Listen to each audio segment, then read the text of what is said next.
اب میں آتا ہوں ان باتوں کی طرف جو لوگ مصیبتوں کو برا سمجھتے ہیں۔ ایک صحابی تھے، ان کی شادی ہو گئی ایک صحابیہ سے، نکاح ہوا تھا مدینے میں، سال بھر خوشحالی سے گزرتے رہے، بہت اچھے دن گزرے۔ سال ختم ہونے کو تھا کہ خاتون جو ہے لڑائی کرنا شروع کر دیتی، کہتی مجھے تمہارے ساتھ رہنا نہیں، مجھے طلاق چاہیے، ڈائریکٹ طلاق۔ تو اس صحابی نے کہا ہوا کیا؟ وہ صحابیہ کہتی تھی نہیں مجھے تمہارے ساتھ رہنا نہیں۔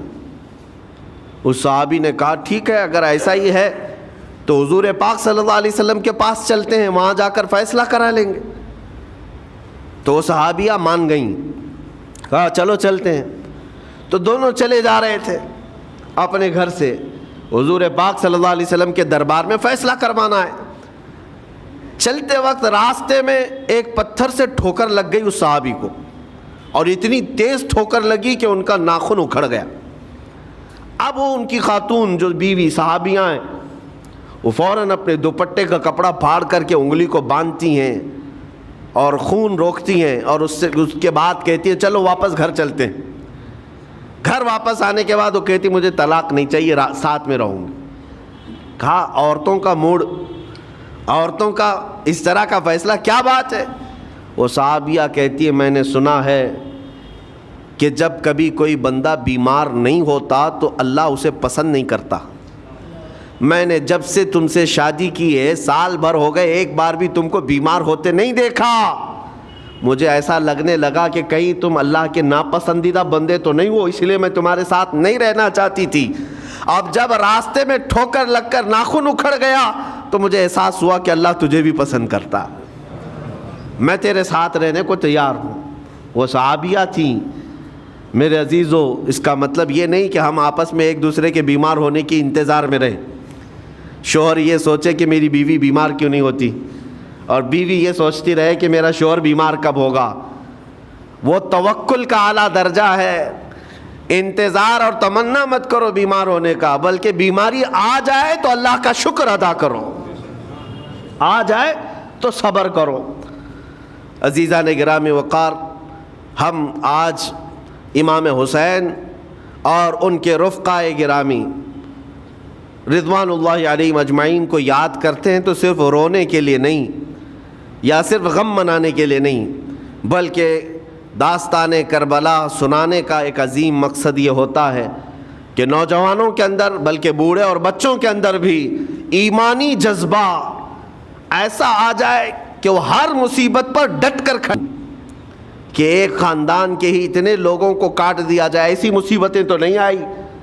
اب جو کچھ بھی آتی ہیں ہمارے ساتھ وہ مال کی کمی کی، کبھی دکان میں دھندا نہیں چلتا، کبھی بچے کسی کو نہیں ہو رہے ہیں، یا پھر گھر میں کوئی بیمار ہے، کوئی مستقل بیماری آ گئی ہے، یہی تو مصیبتیں ہیں۔ مومن کے لیے یہ قید خانہ ہے، زیادہ آسائش اور آرام کی فکر نہ کرو۔ یہ دنیا مومن کے لیے قید خانہ ہے۔ اسی لیے شاعر نے کیا خوب کہا، جب کسی کا انتقال ہوتا ہے، ایک سچے مومن کا انتقال ہوتا ہے تو لوگ کہتے فلاں مر گیا، فلاں مر گیا۔ تو ایک شاعر نے بہت اچھے انداز سے کہا ہے کہ کون کہتا ہے کہ مومن مر گیا؟ جو سچا مومن ہے اس کے لیے کہہ رہا ہوں۔ وہ شاعر نے کہا کون کہتا ہے کہ مومن مر گیا؟ قید سے چھوٹا وہ اپنے گھر گیا۔ حقیقت تو یہ، قید سے چھوٹا وہ اپنے گھر گیا۔ یہاں دنیا میں زیادہ آسائش، زیادہ آرام کی طلب انسان کو مغرور بنا دیتی ہے، تکبر والا بنا دیتی ہے، گھمنڈی بنا دیتی ہے، اور اللہ تبارک و تعالیٰ کی بارگاہ میں ہمیشہ سر بسجود رہنے والا وہ بندہ ہے جو مصیبتوں میں گھرا رہتا ہے۔ کچھ نہ کچھ مصیبتیں ایسی ہیں جو تمہیں مسجد تک لاتی ہیں، قرآن تک لاتی ہیں، تسبیح تک لاتی ہیں، اور کوئی مصیبت نہ ہو، کوئی تکلیف نہ ہو تو پھر جلدی بندہ اللہ کو بھی یاد نہیں کرتا۔ اسی لیے رب تبارک و تعالیٰ کی بارگاہ میں کچھ فرشتے ایسے ہیں، جب تم رو رو کر کے دعائیں کرتے ہو پھر یہ کہتے ہو میری دعائیں نہیں قبول ہوتی، مولانا آپ کیجئے۔ میں تو کب سے کے ساتھ میں آپ اللہ تبارک و تعالیٰ کی بارگاہ میں کثرت سے دعا ہی کریں اور مانگا ہی کریں جب مصیبتیں آئیں۔ آج کے حالات بھی ہماری آزمائش کے حالات ہیں۔